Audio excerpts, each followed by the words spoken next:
welcome to SR Sleepy, a place where we listen, unwind, and drift peacefully into rest.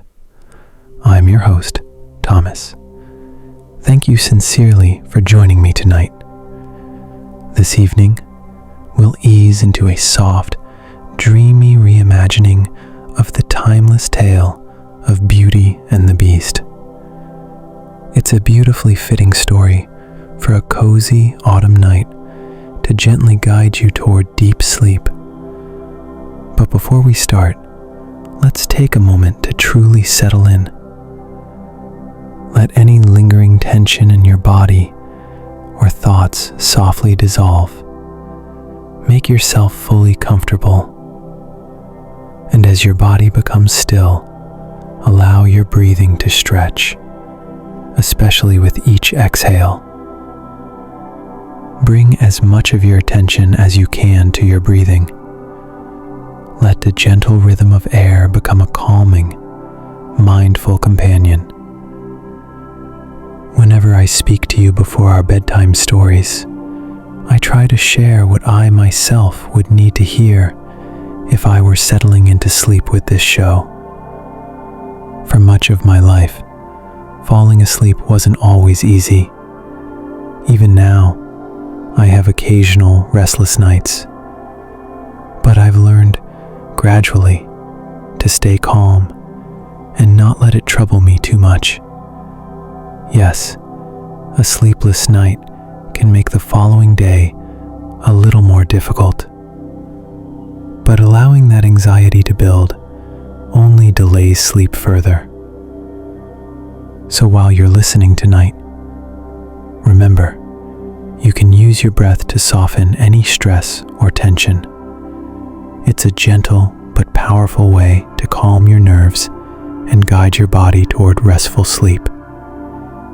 And when you pair those slow, soothing breaths with a dreamlike story like this one, you create a perfect path to quiet the mind and welcome the night.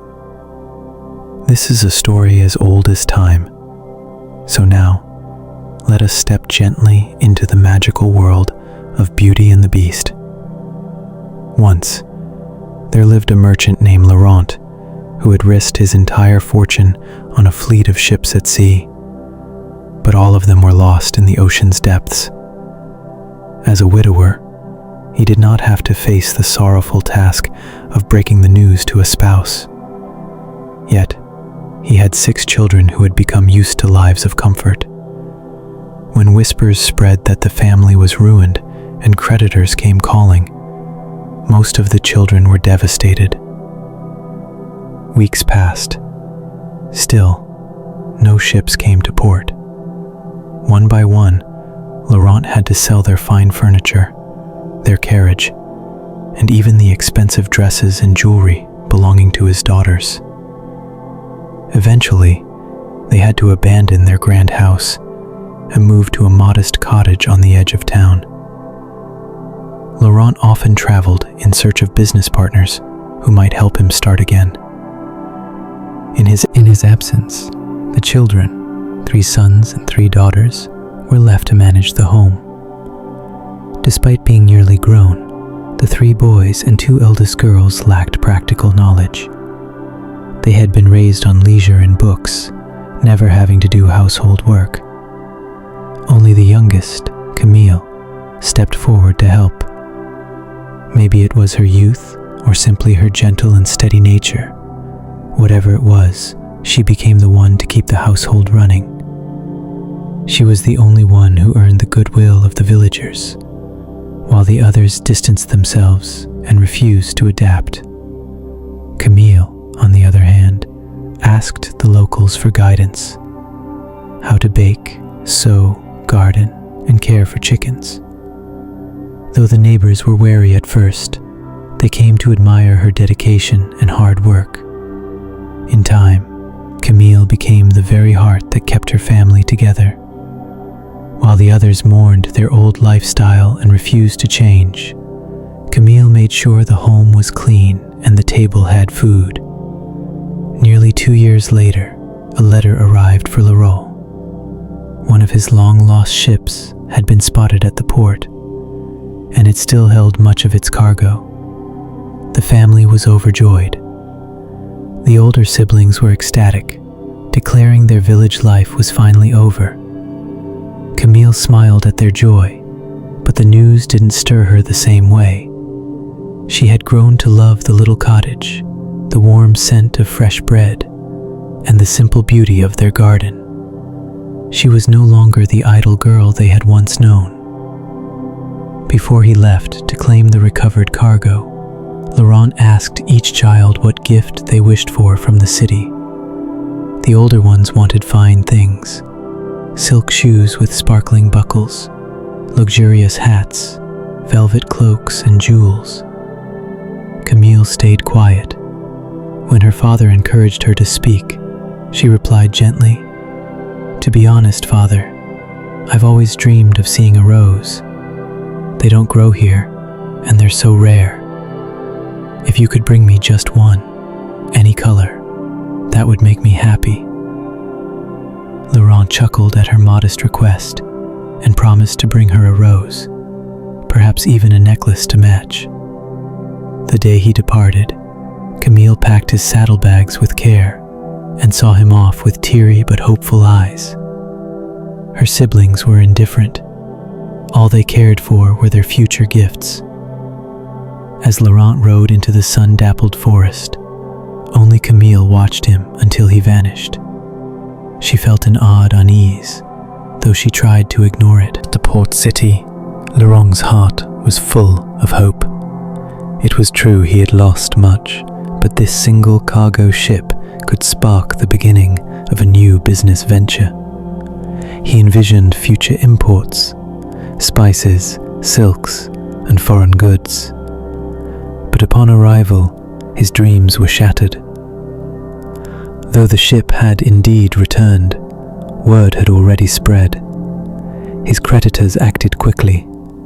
By the time he arrived, everything had been claimed to pay his debts. One merchant after another refused him. No one would grant more time. By the end of the day, he was free from debt, but also completely empty-handed. There was no money for gifts, no funds to restart his business. Discouraged, Laurent didn't even spend the night. He rode out again on his weary horse, with no plan, no food, and no messages sent ahead. Hours passed. Darkness fell. Then came the storm. Wind howling, thunder crashing, and lightning illuminating the sky. His horse panicked, veering off the road into an unfamiliar forest. Laurent, now cold and drenched, searched desperately for shelter. Eventually, a high stone wall rose out of the darkness. He followed a narrow path to a tall iron gate, slightly open. He entered with haste, hoping for safety. What lay beyond was a grand estate, hidden in the shadows and rain. He tied his horse in a covered alcove, then knocked on the huge wooden door. No one answered, so he pushed it open himself. Inside, he found a lavish entryway with grand staircases and statues of knights in armor. A glow from a nearby room beckoned him forward. No voices, no footsteps, just quiet. He opened the double doors and stepped into a warm chamber, a fire blazing, a table set for one, books stacked on side tables, and a single dinner laid out. Still, no host. After waiting for some time, his hunger became unbearable. He ate slowly at first, just bread, but soon finished everything on the table. He drank deeply from the carafe, leaned back in the chair, and stared into the fire.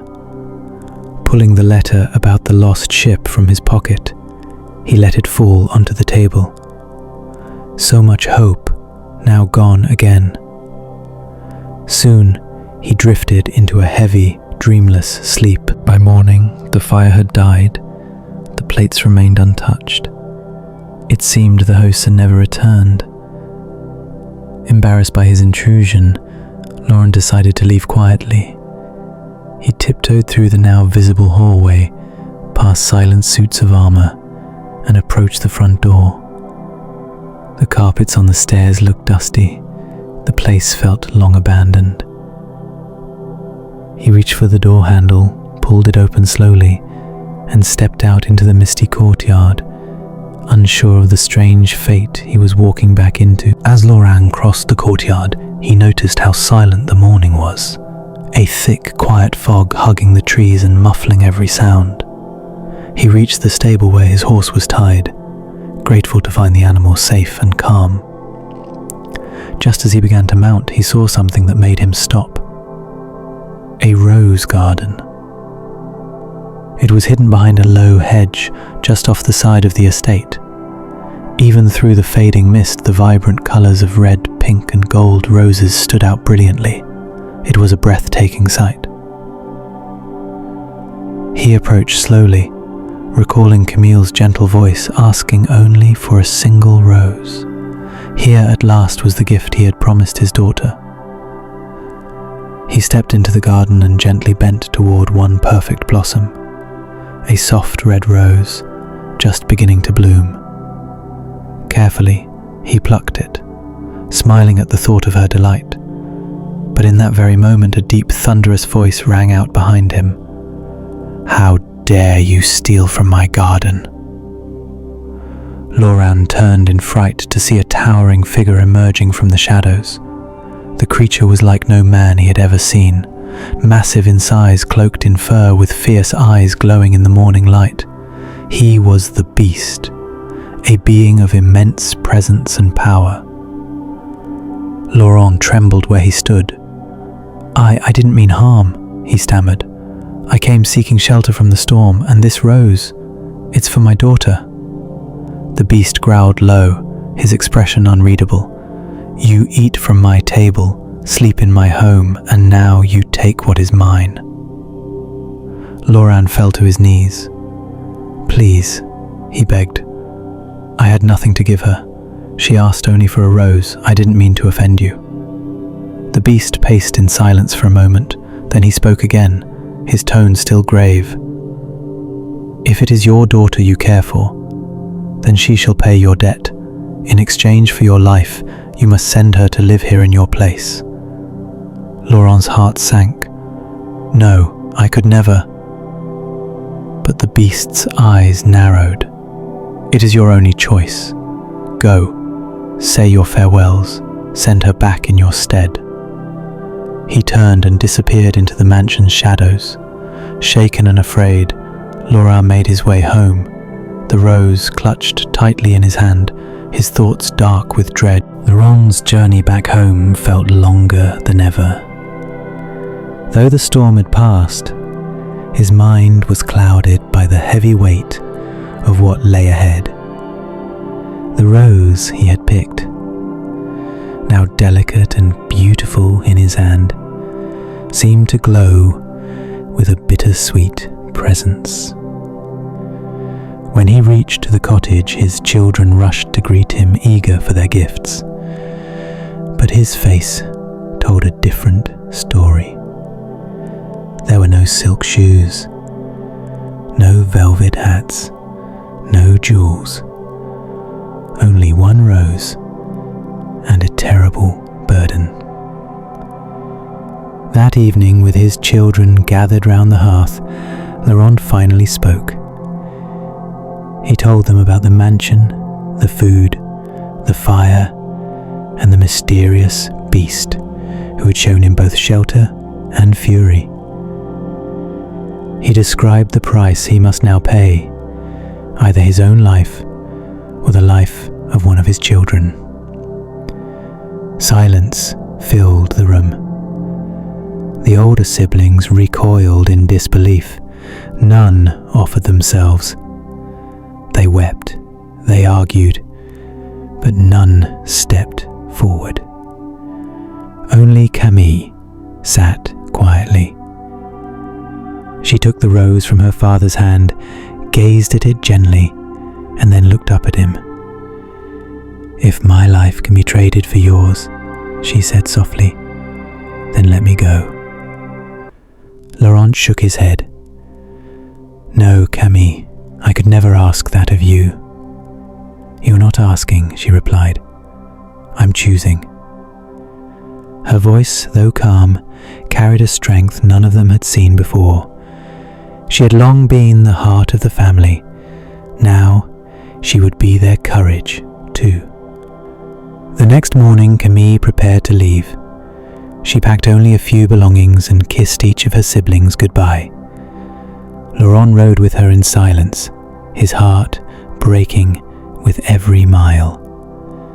When they reached the grand gates, Camille dismounted, took her father's hand, and smiled. "Please go," she whispered.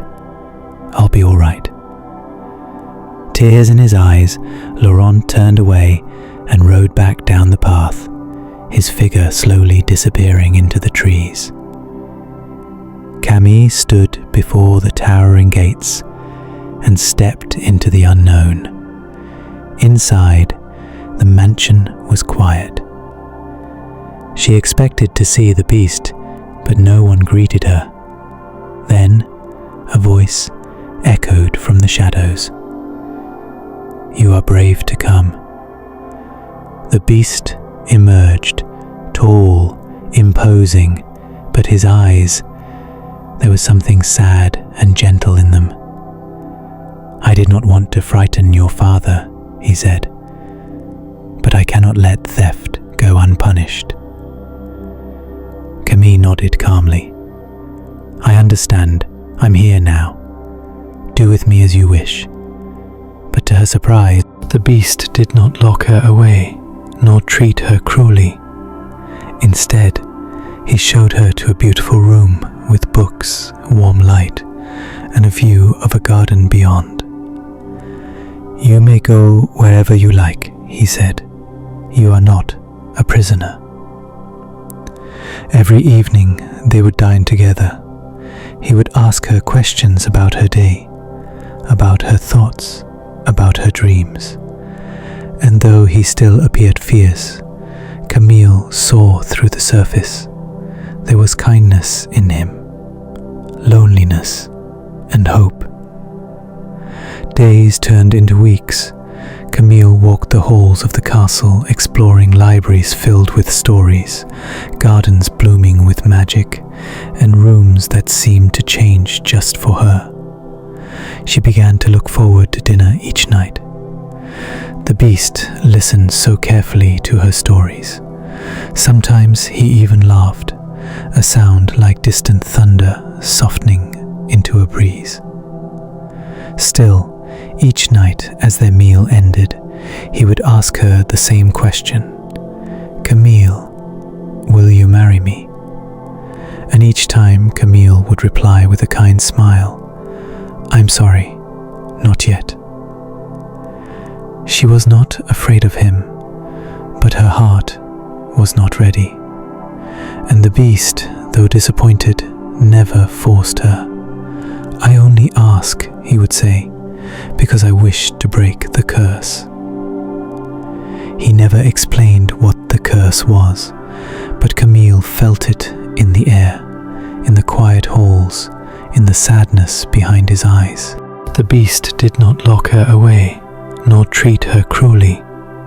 Instead, he showed her to a beautiful room with books, warm light, and a view of a garden beyond. "You may go wherever you like," he said. "You are not a prisoner." Every evening they would dine together. He would ask her questions about her day, about her thoughts, about her dreams. And though he still appeared fierce, Camille saw through the surface. There was kindness in him, loneliness, and hope. Days turned into weeks.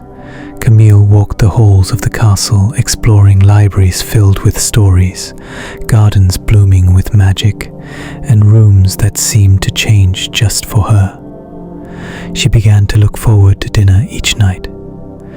The beast listened so carefully to her stories. Sometimes he even laughed, a sound like distant thunder softening into a breeze. Still, each night as their meal ended, he would ask her the same question. "Camille, will you marry me?" And each time Camille would reply with a kind smile, "I'm sorry, not yet." She was not afraid of him, but her heart was not ready. And the beast, though disappointed, never forced her. "I only ask," he would say, "because I wish to break the curse." He never explained what the curse was, but Camille felt it in the air, in the quiet halls, in the sadness behind his eyes. One day, Camille saw a mirror in the hall that shimmered like water. She looked into it and gasped. Inside, she saw her father, ill and lying in bed, calling her name in his sleep. She ran to the beast, pleading with him, "My father is unwell. Please, let me see him."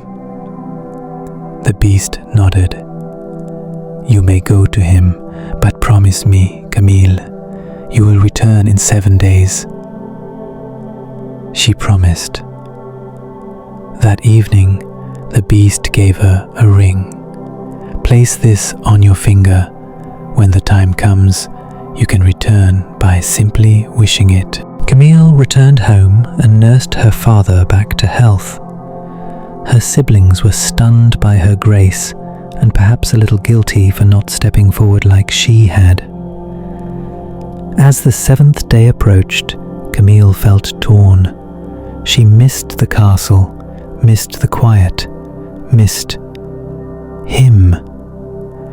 But she stayed one more day, then 2. On the 10th night, her heart ached. She rushed to her room, put on the ring, and whispered, "I wish to return." She awoke in the grand hall, but something was wrong.